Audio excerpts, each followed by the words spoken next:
She moved for his job, took a pay cut to make it work, got seriously ill, then lost her job. And now he wants to split everything 50-50. Under his system, she hands over 63% of her income every month. He hands over 34% of his. So, is 50-50 actually fair? This is Money Threads UK. I'm Charlie. Let's find out.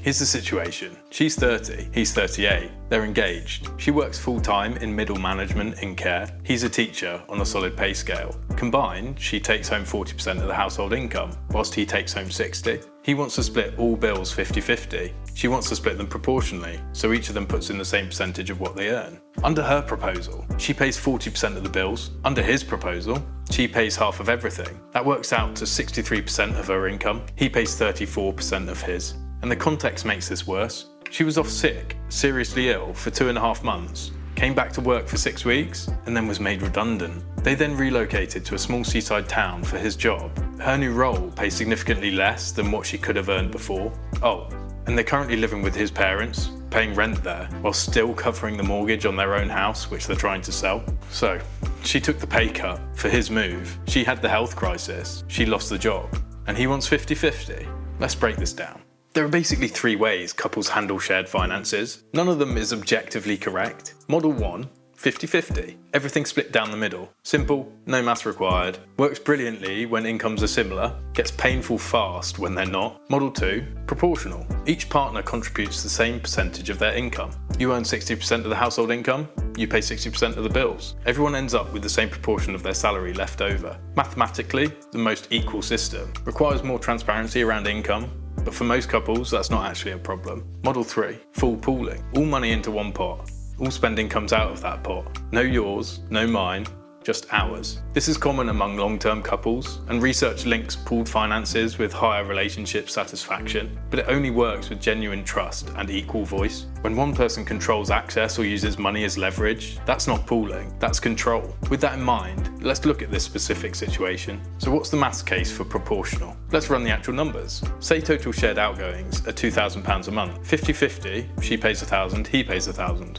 If her take home is £1,500, that £1,000 is 67% of her income. She's left with £500 for everything personal. If his take home is £2,200, his £1,000 is 45%. He's left with £1,200. Same bill, very different lives. Now we're on the proportional model. She pays 40%, £800. He pays £1,200. She's left with £700. He's left with £1,000. Not identical, but both handing over the same share of what they have. That is a fairer starting point. And if you're watching this in a couple and you've never actually run these numbers, it's worth doing. You might be surprised at what you find.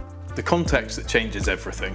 Even if you were neutral on 50-50 versus proportional in general, the specific circumstances here make the proportional argument almost unanswerable.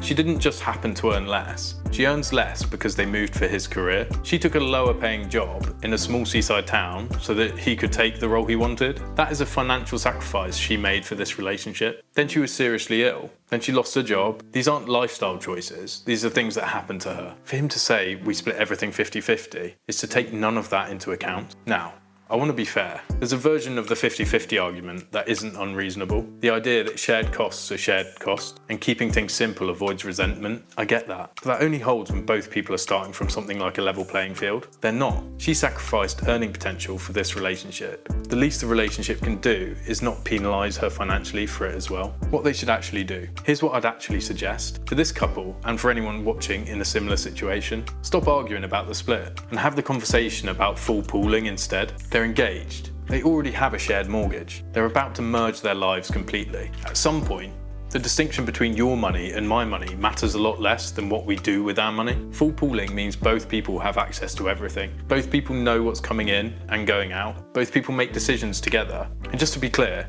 this only works in a safe relationship. If one person controls access or uses money to create pressure, that is not partnership. That is something else entirely. When it's done well, it's the most equitable model available to a couple because there's no calculation required, no one handing over 63%, no one paying 34%. Just the household, and what the household needs. If full pooling feels like too big of a leap right now, start with proportional. Work out take-home pay, agree a percentage, set up a joint account you both pay into proportionally, and all shared bills come out of that. Keep your own accounts for personal spending. Fairer than 50-50 and still gives both people independence. Either way, the current arrangement isn't working, and given everything this woman has been through, the answer isn't her to absorb more of the cost. The thing that nobody talks about. There's something that comes up every time I see a post like this. Money arguments between couples are rarely just about money. They're about power, about fairness, about whether one person's contribution, financial or otherwise, is actually being seen. When she asks for a proportional split, she's not just asking for different maths, she's asking to be recognised for the pay cut she took, for the illness she went through, for the job she lost, for the move she made. And when he insists on 50-50, whatever his intentions, the message it sends is that none of that counts. If you're in a couple and you're arguing about money, ask yourself whether it's really about the numbers, whether it's about something else entirely. 50-50 in this situation, in my opinion, is not fair. Proportional is fairer. Full pooling is probably the right long-term answer for a couple about to get married. But more than any of that, this couple needs an honest conversation about what they've each sacrificed, what they each value, and what fair actually looks like when two people's lives are this intertwined. The numbers are the easy part. The conversation is the hard part. Have it before the wedding, not after.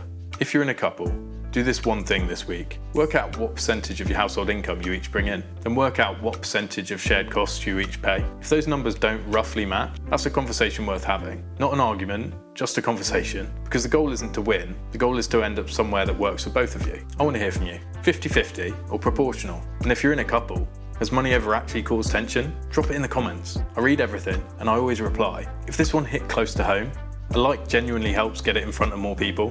I'd really appreciate it. And if the money stress side of this resonated, there's a previous episode that's worth watching next. It's about a family earning £65,000 a year who still have nothing left at the end of the month. That one's on screen now. I drop a new episode every week. Subscribe so you don't miss it. I'm Charlie, and I'll see you in the next one.